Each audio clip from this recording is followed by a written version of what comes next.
All right, well, good afternoon, everyone. Today is February 28th, 2020, and it's been, let's just say, an interesting week in the market. And it's been an unusual week for our trading alert service because of the fact that the market has sold off so dramatically. So before we get started, I want to introduce myself. I'm Seth Freudberg, and we'll be going through the alert service video now. I wanted to mention that SMB Training is not a broker-dealer. We're doing these webinars for educational purposes only. Today's webinar contains no live positions. These are hypothetical positions arrived at through mid-prices on options analysis software.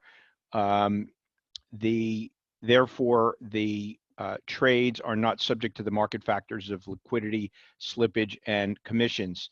I also want to point out that options trading is risky, and you should not expose any of your capital to options trading until you fully understand those risks. Your online broker has a document which explains them, so please review those risks carefully before exposing any of your capital to options trading. With the options alert service, we recommend that people do not trade larger than our alerts lot sizes in the beginning, certainly, and for an extended period of time, because you've got to get used to how the alert service works, how you go ahead and execute things in your online broker, et cetera. And so it's a good idea to either paper trade these alerts for a while, or if you do trade them live, trade them minimally until you get used to the whole process, and more importantly, you get used to how options respond to varying market conditions. Okay, with that, let's talk about this exciting week we've had. And basically, since our last alert, there was no activity until Monday of this week. And that is because with the Rhino, when there's not a whole lot happening in the market, adjustments are not necessary. So let's first of all go over the March trade, and we are going to do that now. And so we're going to go back to February 25th, and that the last time we updated everyone was February 15th. So this was the first trade on the March trade, and that was February 25th. And on February 25th, the position was located at the 1580 strike. This is a broken wing butterfly at the 1580 strike. And what happened that day was the market was selling off very, very dramatically. The Russell having a 50-point move is unbelievable. And so what we decided to do was just close the trade and see what happens overnight. I'll do that sometimes, because a lot of times after a big move like that, you can get it followed by another big move in either direction, by the way. And therefore, we didn't want to relocate the butterfly in a place that was completely out of sync with where the market was going. And so that is how we decided to handle that one. It was a discretionary move on our part. Now, in the next day, on the next day with the February trade, sorry, the March trade, and I'm going to need to move this to the end of the day. And so, and we'll have to, we're going to get back to the April trade in a minute, but so I'm just going to focus on the March trade. So on the March trade, we relocated that down to 1520. And so the position now looks like this. And remember, I want to show you a price chart of what's going on in the market. These are dramatic moves taking place right now. And so we had to take it off, and then with the market continuing to tube the next day, very happy we waited, and we ended up relocating it down here at 1520, which gave us some additional room to the downside. And now we move to February 27th, and it so happens that according to our protocol, on February 27th, the market ended up 60 cents above where we'd need to roll it. Just kind of fluky, but it did. And so, you know, you just don't know where things are going. We've been in an extremely bullish market for 10 years, and you didn't want to overreact and roll it down when this could have been the end of the sell-off. I mean, after all, that's a lot of selling going on, right? Well, guess what? We sold off again today, and today is February 26th. As you know, it's Friday. And so on this day, we have reached the 77-day point for May. And as such, it's discretionary. You can wait for May until day 70, or you can keep the March trade going, in which case you'd keep the March trade going, or you can roll, in which case I would have kept the March trade going, but I made the decision that the better opportunity was in May, and we'll get back to that a little bit later. So I went ahead and closed the trade today, the May trade, and the March trade. So you can see that trade's not here anymore. Let's just get rid of this. So I'm sorry, I guess I cannot do that. My apologies. But I closed the March trade today at a loss, at a 4.42% loss. Just to give you a context, we won the February trade 4.38%. We won the January trade at 4.8%. So we're up for the year. But and the other thing we did today, well, we'll get into that in a moment, and that will relate to the April trade. So as for closed trades, we won the first two at 4.8 and 4.38, and we lost the third one at 4.42. If you know much about options income trading, this kind of an environment does not lend itself to winning trades, although that there can be exceptions to that. So having said that, we will now move on to the April trade. And the April trade took a sort of similar trajectory, except in this case, we had done more upside.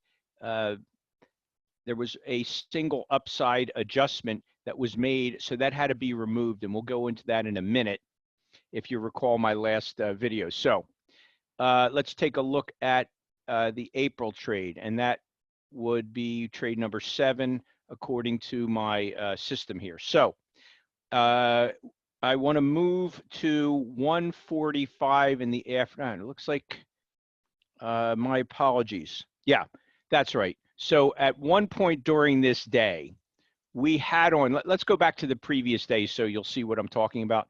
We had a broken wing butterfly, a call broken wing butterfly up here.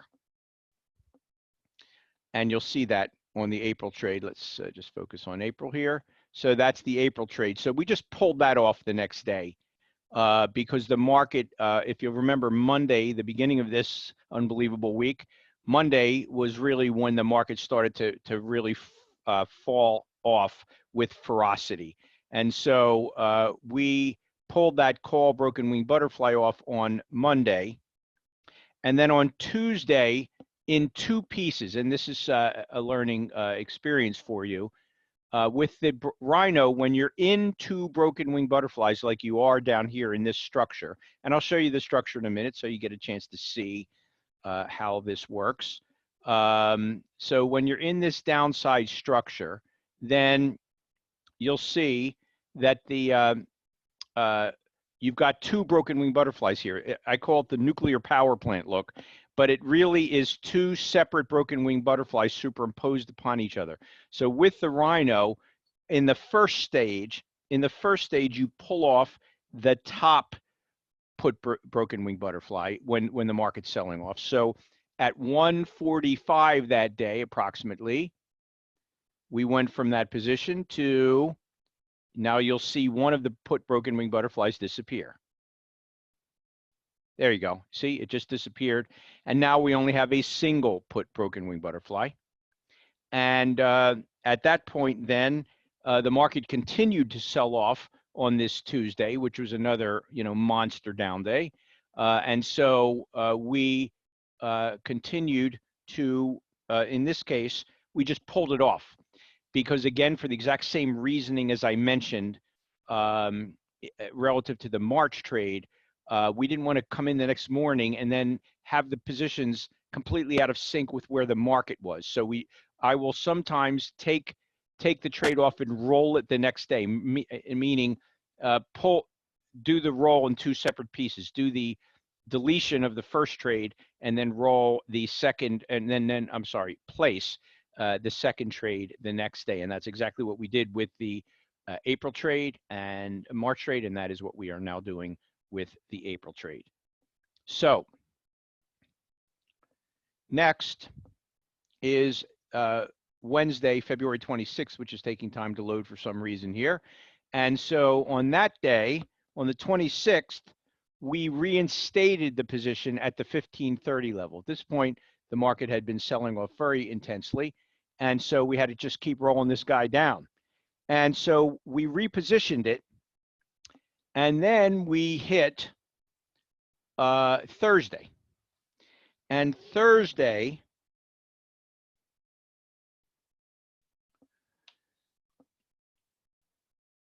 we were in the April trade, and you will see that at the end of the day, we rolled this down to 1500. So by the end of the day on Thursday, February 27th, we had actually rolled this down because the April trade needed to be rolled down because it was at 1530, and the market at our decision time, which is 3:30, the market was below the short strike. So it was time to roll the 15, and I'll show you that. Let me, or I may have done that a little bit earlier in the day. My apologies. Yeah, this roll down occurred earlier in the day, but nonetheless, by the end of the day, the market, by decision time, the market would have been below. So I was just doing this to anticipate what was going to happen in the market later that day. And in fact, you know, there was a sell-off much more serious than that by the end of the day. But I rolled this down to the 1500 level, and so at our decision point, which would have been 3:30, the market was above the short strike of the rolled down April position. So I may have confused you. I don't mean to confuse you. What happened was earlier in the day, the April position, the market had sold down to 1530, which was the center of this April broken wing butterfly at that point. So I rolled it down. I rolled it down to 1500, and then I do my 330 check.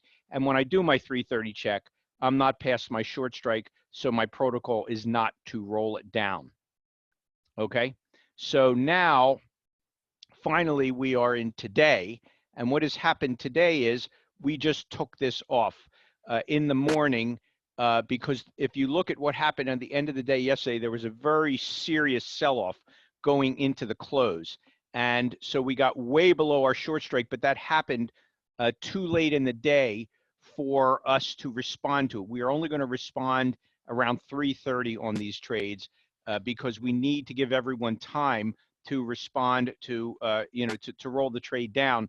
And execution in the final minutes is going to be terrible. I don't want you executing in that environment. I want you executing in a more calm environment. Now, if we can. Now, so then today, we pulled the April trade off in the morning with the further sell-off this morning, and we pulled it off, and the April trade is now not on, and it is our plan to put that on next week. The point is the market's moving so quickly. We're coming into a weekend. There's a lot of fear about the coronavirus, and my judgment was that it was a better idea to keep the April trade from a location until Monday at the earliest, really. We'll see what happens on Monday, but at the earliest, I would reposition the trade. Now, you might be saying, well, then why did we add the May trade today, which we did? And the answer is we added the May trade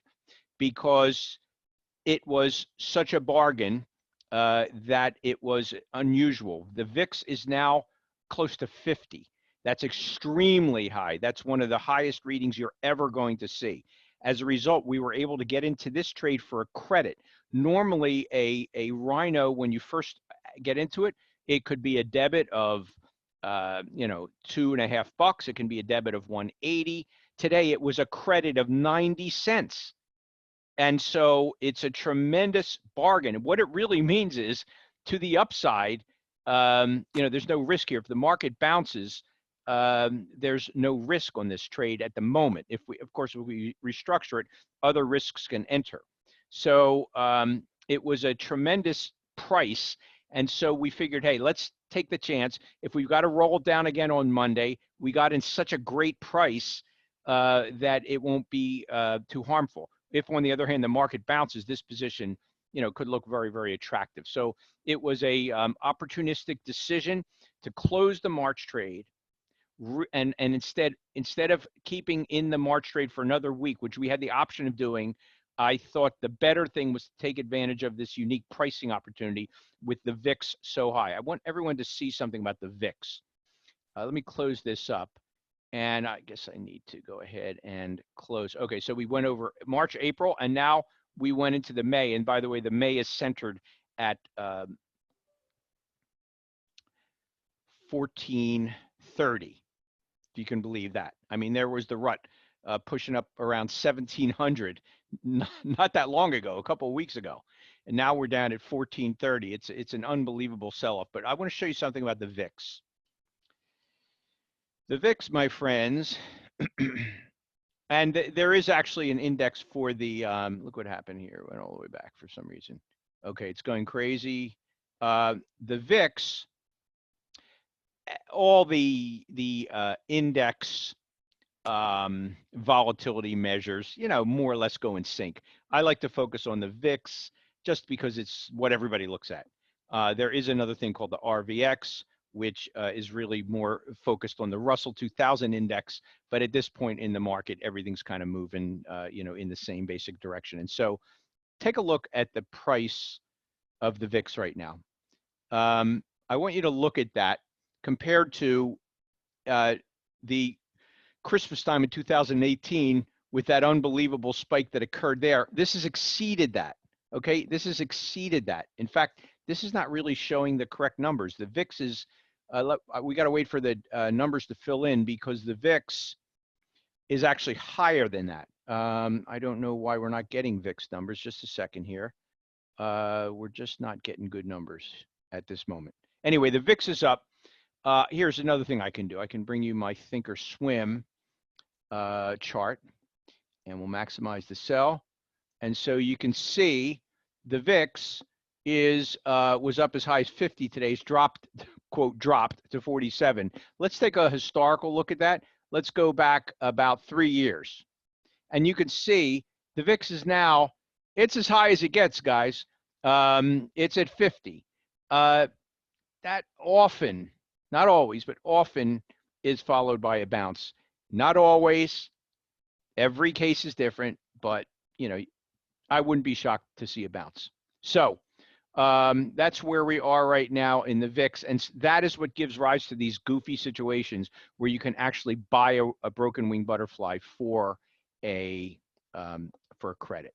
All right, so we'll get rid of that now. For some reason, VIX isn't populating on OptionView, but we are not going to worry about that. And instead, I'm going to wrap things up right now. And thank you for your attention. That is the Rhino Alert Sovers video. And just shoot me any questions if you have them. Have a great weekend, everybody. Don't cough in anyone's face and don't let anyone else cough in your face. Don't touch anybody. And hopefully we'll get through this coronavirus in one piece. So take care, everyone, and we'll talk to you shortly. Bye-bye.